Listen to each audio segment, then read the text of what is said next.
안녕하세요. 백두산 금융연구소의 백두산입니다. 10월 5일 월요일 아침 8시 56분입니다. 자, 이제 긴 연휴가 끝나고 일상으로 돌아와야 될 때가 왔습니다.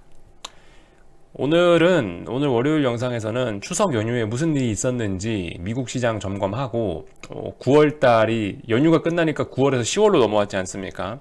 9월 달에 어떤 흐름이 있었는지 좀 큰 그림 한번 점검하고 넘어가는 이런 시간을 좀 가져보겠습니다. 자, 우선은 뭐 큰 그림 먼저 좀 보자면은 S&P, 나스닥, 월봉입니다. 둘 다. 계속 제가 말씀드리는 게 2008년 금융위기 이후로 한 12년 가까이 상승 중이고 12년 가까이 상승한 상황에서 12년 가까이 상승한 상황에서 지수가 큰 변동성을 보이면서 6개월째 급등을 하고 있다는 것 자체가 이거 결코 시장이 대세 상승하려고 그러는 그림보다는 시장을 조져버리려는 그런 의도에서 이렇게 나올 가능성이, 이런 움직임을 보일 가능성이 높다라고 계속 말씀을 드리고 있습니다. 나스닥도 그렇고요. 그래서 지금까지 지난 10년간은 없었던 특이한 흐름들이 최근 6개월간 다 나타나고 있는 거죠. 엄청난 급등, 뭐 개인들의 신규 진입, 뭐 빚내서 투자, 뭐 하여튼 이런 점들이 또, 그리고 경제 상황은 안 좋다. 예를 들면 뭐 미국 역사상 최대 실업률, 뭐 최대 실업자, 경제 성장률 마이너스, 2분기 연속 마이너스, 이런 것들이 있는데도 불구하고 주식은 급등을 하고 있다. 10년 상승한 자리에서 거래량과 개인들의 진입을 동반해서 이렇게 올라가고 있다라는 거. 이런 점들로 인해서 이거는 금융위기의 가능성이 높다라고 제가 어쨌든 말씀을 드리고 있죠. 그리고 드디어 9월 달에 6개월간 상승을 6개월간 상승하고 나서 이제 9월 달에 드디어 일단 첫 음봉이 월봉상으로 떨어지긴 했습니다. 보시면 일봉상으로는 조금 뭐 많이 떨어졌나 싶긴 하지만 월봉상으로 보면 사실 자국도 안 나는 겁니다.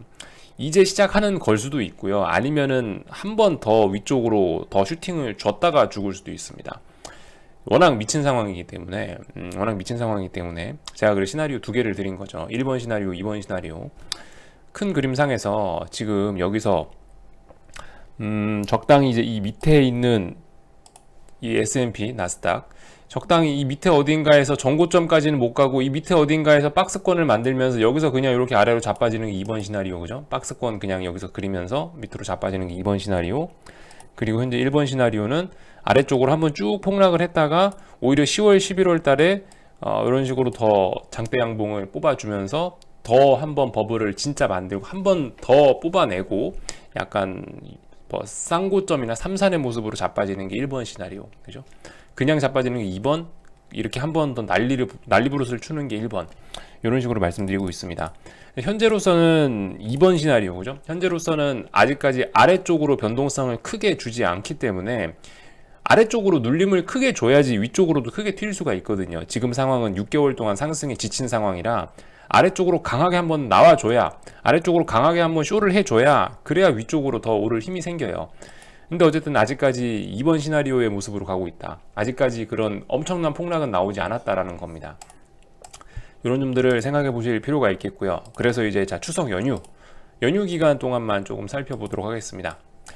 제가 연휴 시작하기 전에 마지막 영상에서 이런 말씀 드린 적이 있거든요. 코스피 코스닥 연휴 끝나고 나서 대박이 날 가능성은 아마 별로 없을 것이다 라는 게 뭔 얘기냐면 이런 것 때문에 미국장이 결과적으로 우리 연휴 기간에 뭐 박스권 정도에서 놀았어요.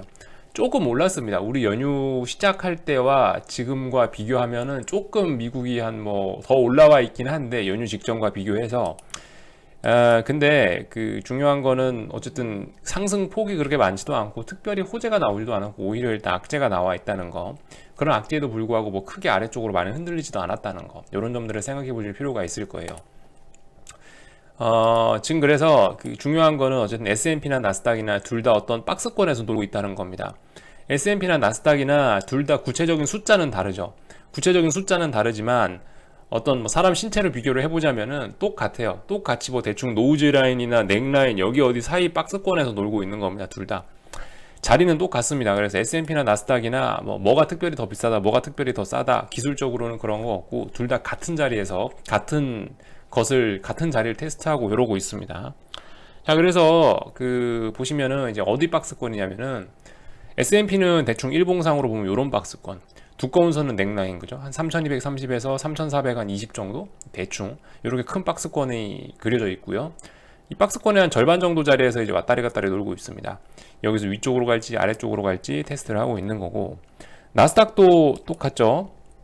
나스닥도 1900 정도가 중요한 넥라인인데 1900하고 한 11500 정도 사이에서 이렇게 큰 박스권을 그리고 있습니다. 같은 자리예요. 그리고 나스닥 같은 경우도 지금 이 큰 박스권의 가운데 자리에서 놀고 있습니다. 가운데 자리에서 어디로 갈까 탐색을 하고 있는 중이에요. 어쨌든 이제 이 와중에 트럼프 확진 이슈가 나오긴 나왔는데, 어쨌든 저는 그 트럼프 확진 이슈로 인해서 이 박스권을 위쪽이든 아래쪽으로든 좀 많이 움직이는 그런 변동성을 터트리는 이벤트로 사용할 줄 알았는데, 뭐 한국장이 문을 닫아서 중국장이 문을 닫아서 그런지는 모르겠지만은 일단은 뭐 차분하게 마감을 했습니다. 오히려 삼각 수렴형, 오히려 이제 계속 힘을 더 모아가는 그런 계기로 써가고 있어요. 그 이벤트를 분봉상으로 보시면 잘 드러납니다. 분봉이 지금 제가 줄을 좀 제대로 안 꺼놨네요. 오래간만에 연휴 끝나고 오다 보니까 좀 큰 분봉으로 보는 게 좋겠죠. 예. 좀 큰 분봉으로 봅니다. 한 120분봉 이 정도로 좀 크게 놓고 보는데, 큰 그림 보는 거니까. 요 박스권이죠. 박스권에서 지금 보시면 요 가운데 자리를 터치하고 지금 올라가고 있는 상황입니다. 어제 이제 금요일날 펠로시가 뭐라 했다고, 부양책 써준다 이런 얘기 했다고, S&P 쪽은 좀 오르고 나스닥은 좀 수혜를 못 받아서 좀 더 약했는데, 결과적으로 기술적으로 보면 이거거든요. 중요한 이 박스권 중간 자리를 S&P는 이미 시작하기 전에, 미국 본장 시작이 여기잖아요. 본장 시작 전에 이미 다 지지력 테스트를 끝내놓고 본장 시작하니까 좀 튀어 오른 거고, 나스닥 같은 경우는 분봉 보시면은, 분봉 보시면 지금 이게 지금 선을 대충 좀 위로 올려야 말이 되는데, 그 큰 중간 박스권, 그죠? 큰 중간 박스권에 미국 본장 개장하기 전에 여기 좀 떠 있었어요. 그래서 무슨 얘기냐면은, 미국 개장하기 전에 요만큼의 더 내려갈 그 건덕지가 있었다고요. 그래서 미국장이든 나스닥이든 S&P든 둘 다 이 박스권 중간 자리 라인을 테스트를 했었어야 되는데 시차가 있었던 거죠. 얘는 이미 S&P는 이미 테스트가 끝났기 때문에 지지력 확보했기 때문에 올라가는 거고, 나스닥은 지지력 테스트가 필요했기 때문에 조금 더 내려왔다가 이제서야 반등하고 있는 모습이고, 어쨌든 뭐 큰 그림상 뭐 같은 마디에서 놀고 있습니다. 같은 마디에서. 그래서 일단 방향성을 탐색하고 있습니다. S&P든 나스닥이든 결과적으로 지금 뭐냐면은, 대충 그릴게요. 이번에 트럼프 이슈가 나오고 나서 저점이 여기거든요. 이 나스닥입니다. 그리고 9월 30일 날 만들었던 저점이 여기고, 보시면 저점이 일단 높아졌어요. 그렇다고 뭐 고점이 딱히 이제 지금 고점을 테스트하겠죠. S&P 같은 경우도 여기 9월 30일 날 만들었던 저점보다 트럼프 이슈 터지고 나서 저점이 일단 높아진 거예요. 그리고 나서 일단 지금 고점을 테스트하고 있습니다. 이런 식으로 아마 그래서 현재 이렇게 수렴을 하고 있는 모습이 아닌가 싶어요. 삼각 수렴형 대충 보면은요, 이런 모습이 아닌가 싶고요. 그래서 어떤 이벤트가 있는지를 좀 살펴봐야 되겠죠. 아무튼 미국 부양책과 관련된 이슈는 이게 빨리 차라리 확정이 확 돼버리는 게 하락 보시는 분들한테 유리할 텐데, 일단은 계속 불확실성이 지속이 되고 있습니다. 뭐 민주당에서 하원에선 통과를 시켰다고 하는데요, 상원에선 통과가 되지 않겠죠. 어쨌든 지금 이 시장이 이렇게 하방 경직성을 보이고 있는 것은 물론 기술적으로 뭐 단기 급락 이런 것도 있긴 있겠지만은, 부양책에 관련된 기대감으로 시장이 안 빠지고 버티고 있는 것일 수도 있거든요. 그래서 그런 점들을 좀 생각을 해보실 수도 있겠고, 그래서 그런 부분, 부양책이 언제 어떻게 되는지 좀 그런 일정들 좀 잘 체크해 보시고요. 지금 부양책이 제일 중요한 것 같아요. 그나마 이번 주에 경제지표 발표는 특별한 게 10월 7일 날 있네요. 10월 7일 날 수요일 날 FOMC 회의가 있으니까 일단은 요날까지는 박스권일 가능성도 있겠네요. 그죠? 이거 한번 잘 봅시다. 이거 한번 잘 봐요. FOMC 회의가 수요일이니까 한국장에 목요일 날 반영이 되겠죠? 이런 점들 생각해 보시고, 지금 일봉상 그림은 뭐냐면은, 결과적으로 9월 내내 하락하다가 이제 이제 어디까지 반등을 하느냐, 아니면 다시 상승 추세로 전환하느냐, 이제 이걸 지금 놓고 시장이 고민을 하고 있는 겁니다. 제 개인적으로는 뭐 차라리 아래쪽으로 한번 폭락이 확 나와야 위쪽으로 더 상승을 할 수 있다고 보는데, 지금 현재 아래쪽으로 강력하게 쏘아붙인 게 없기 때문에 9월 달에 솔직히 반등이 나오더라도 그냥 비리비리 하다가 말 것 같다라는 생각이 들어요. 적당히 반등하다가 이 하락 패턴이 계속 지속이 되지 않을까라는 생각인데요. 이 패턴으로 말씀드리자면은 그 7일 빠지고 4일 반등하고 했던 패턴은 끝났어요 이제. 그죠? 7거래일 이렇게 빠지고 한 4거래일쯤 반등하고 7거래일 빠지고 이 패턴은 끝난 거고요.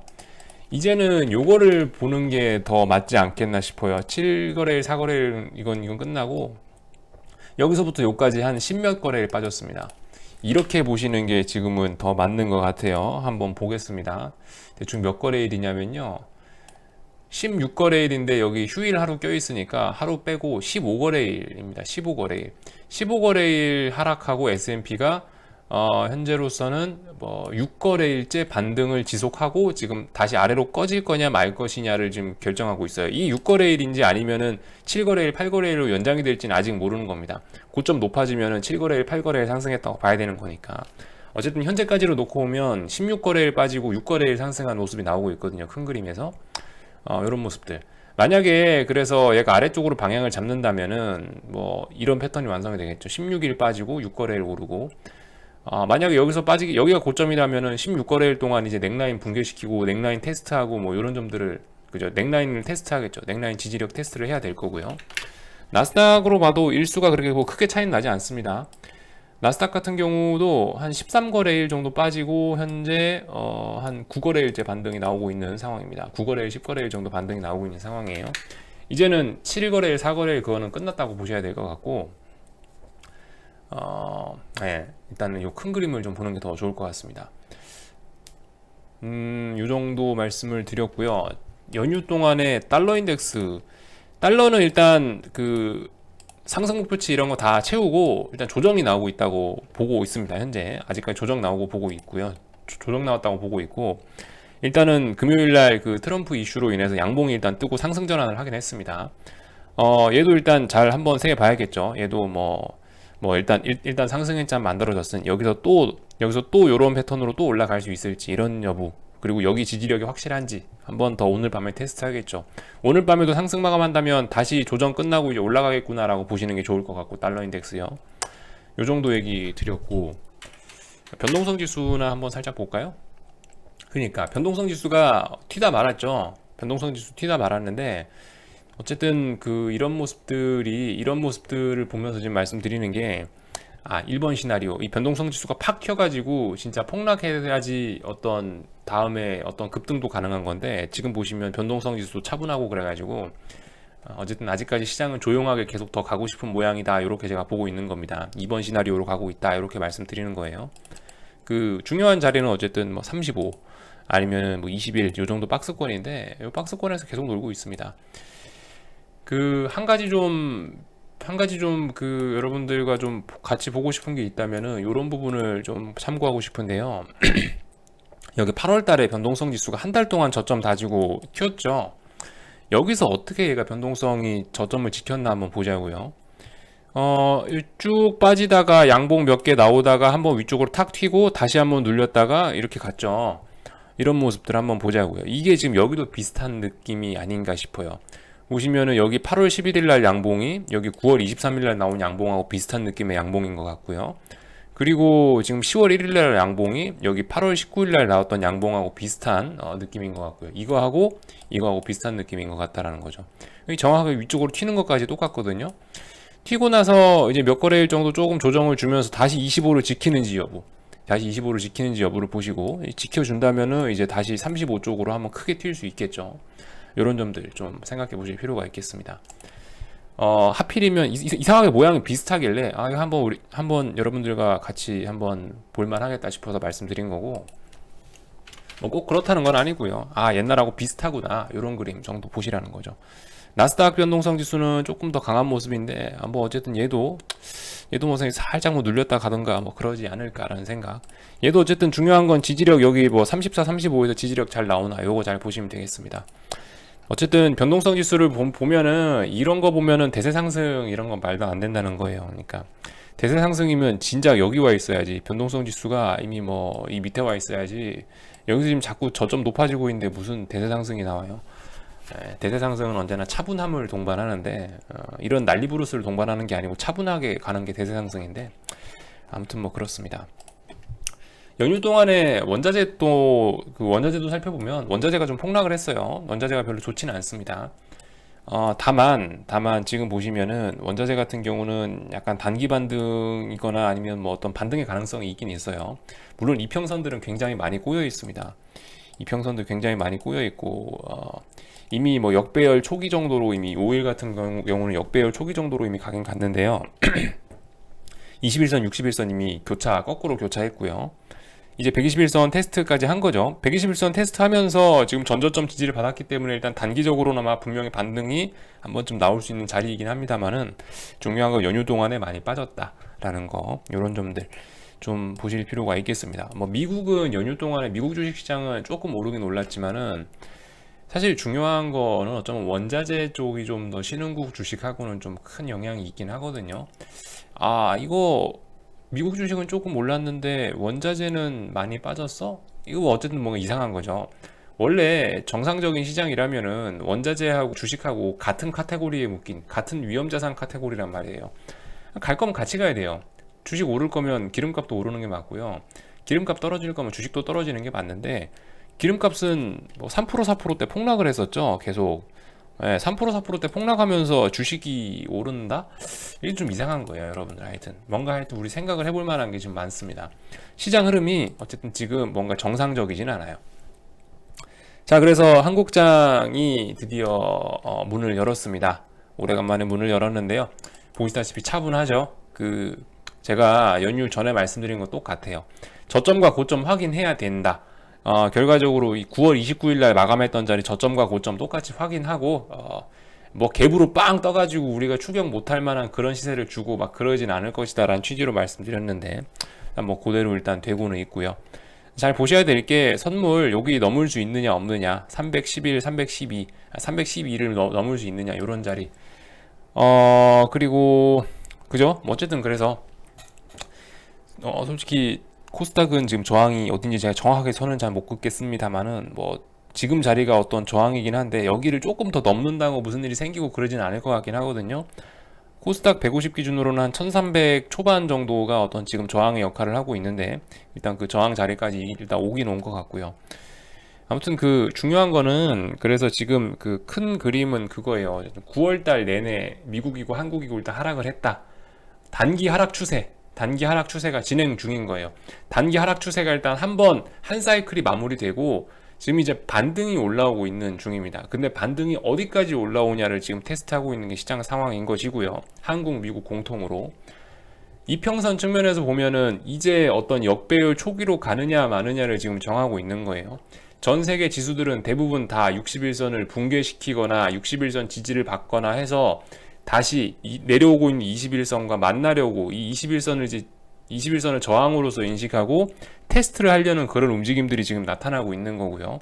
유가 같은 경우는 지금 좀 약해서 벌써 121선을 테스트 해버린 거고요. 만약에 이번에 어딘가에서 21선에서 밀려가지고 아래쪽으로 내려오게 된다면 다음번에 이제 121선 자리를 테스트하는 게 맞긴 맞겠죠. 어쨌든 지금 이제 그겁니다. 지금 이제 전 세계가 아직까지는 상승 추세 중이긴 해요. 넥라인을 잠시 붕괴시키긴 했지만은 넥라인을 아직 완전 종가상으로 일봉상으로 확 뭉개고 내려간 것은 아니기 때문에 아직까지 약한 상승 추세는 유지 중이긴 합니다만은 고민 중인 거죠. 지금 위에서 9월 한 달 내내 박스권을 그리면서 야 이거 한 번 더 위쪽으로 갈까 아니면은 붕괴시키고 무너뜨릴까를 고민하고 있다는 겁니다. 물론 저는 이제 아래쪽으로 보고 있는 것이 왜냐면은 말씀드렸듯이 영상 맨 처음에 말씀드린 게 월봉상 너무 이미 10년 상승 너무 피로감이 쌓였고 너무 과하게 오바를 하고 있기 때문에 조심해야 되지 않겠냐라는 취지로 계속 말씀드리고 있는 것일 뿐이고요. 뭐 판단은 여러분들이 하시는 거겠죠. 그래서 오늘 드리고 싶은 이야기는 다 드렸고요. 궁금한 거는 리플 남겨주십시오. 또 저녁 영상에서 뵙도록 하겠습니다. 여기서 마칠게요.